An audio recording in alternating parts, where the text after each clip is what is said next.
চাকরি পাওয়ার জন্যে যারা তৃণমূল নেতাদিকে ওনাদের টাকা দিয়েছেন, আপনারা শুরু করুন আদায় করতে, আর শেষটা আমরা আপনাদের সঙ্গে আছি।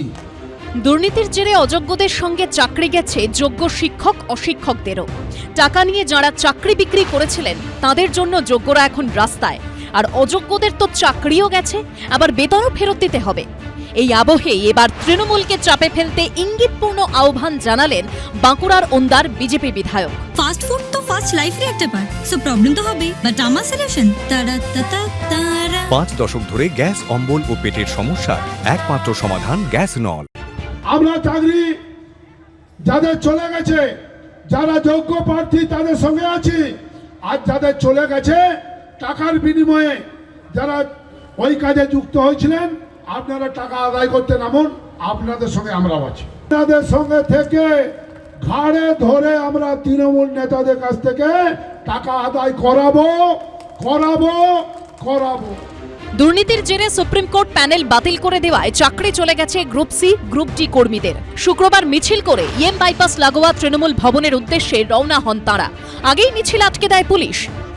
ওনারা প্রতিশ্রুতি দিয়েছিলেন যে যোগ্য অযোগ্যের যে লিস্ট আছে সেই লিস্টটা ওনারা পাবলিশ করবেন। ওনাদের কথা মতন আগামী সোমবার অর্থাৎ 21 তারিখেই ওনারা কিন্তু যোগ্য অযোগ্যের লিস্টটা পুরোপুরি পাবলিশ করবেন। যদি আমাদের এই দাবিগুলো আমরা যেগুলো রেখেছি সেগুলো যদি পুরো না হয় তাহলে কিন্তু আমরা আন্দোলন বৃহৎ থেকে বৃহত্তর দিকে যাব, এবং এখন কিন্তু আমরা রাস্তা ছাড়ছি না, আমাদের আন্দোলন কিন্তু চালু থাকবে। পরে চাকরিহারাদের 7 জন প্রতিনিধি তৃণমূল ভবনে শিক্ষামন্ত্রীর সঙ্গে বৈঠক করেন। গ্রুপ সি গ্রুপ ডির ক্ষেত্রে ওরা আমার সঙ্গে দেখা করতে গিয়েছিল, ওদের কিছু বক্তব্য আছে, সেই বক্তব্য আমি শুনেছি। ওদেরও একই কথা বলেছে যে আমাকে লিগালি কথা বলতে হবে, লিগালি কথা বলে বুঝতে হবে, এটাই বক্তব্য। প্রতিটি নিয়োগের ক্ষেত্রে দুর্নীতি, প্রাইমারি সেকেন্ডারি কলেজ প্রতিটি ক্ষেত্রে। এতে এসএসসি প্রাইমারি সেটা নিয়েও ইতিমধ্যে মামলা রয়েছে কোর্টে।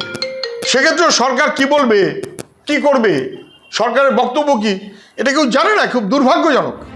এদিনই দিল্লি থেকে ফিরলেন হতাশ চাকরিহারা শিক্ষকরা। তাদের দাবি, রাষ্ট্রপতি প্রধানমন্ত্রীর সঙ্গে দেখা করার চেষ্টা করলেও সেই সুযোগ পাননি। এটা দিনের আলো মতো পরিষ্কার যে রাজ্য সরকারের দুর্নীতির কারণেই আমরা আজ পথে বসেছি। সুতরাং রাজ্য সরকারকে সেই দুর্নীতির দায় স্বীকার করে কিভাবে করবে। এতদিন ধরে আমরা 7 বছর ধরে চাকরি করলাম, আবার পুনরায় পরীক্ষা দেওয়ার কথা বলা, এটা সম্পূর্ণ অযৌক্তিক। পশ্চিমবঙ্গ বঞ্চিত চাকরিপ্রার্থী, চাকরিহারা এবং চাকরিজীবী ঐক্যমঞ্চের ডাকে 21 এপ্রিল নবান্ন অভিযানের ডাক দেওয়া হয়েছে। তার আগে শুক্রবার হাওড়ার সিটি পুলিশের কমিশনার প্রবীণ কুমার ত্রিপাঠীর সঙ্গে বৈঠকে বসেন 7 সদস্যের প্রতিনিধি দল। কৃষ্ণেন্দু অধিকারী, আশাবুল হোসেন ও সুনীত হালদারের রিপোর্ট, এবিপি আনন্দ।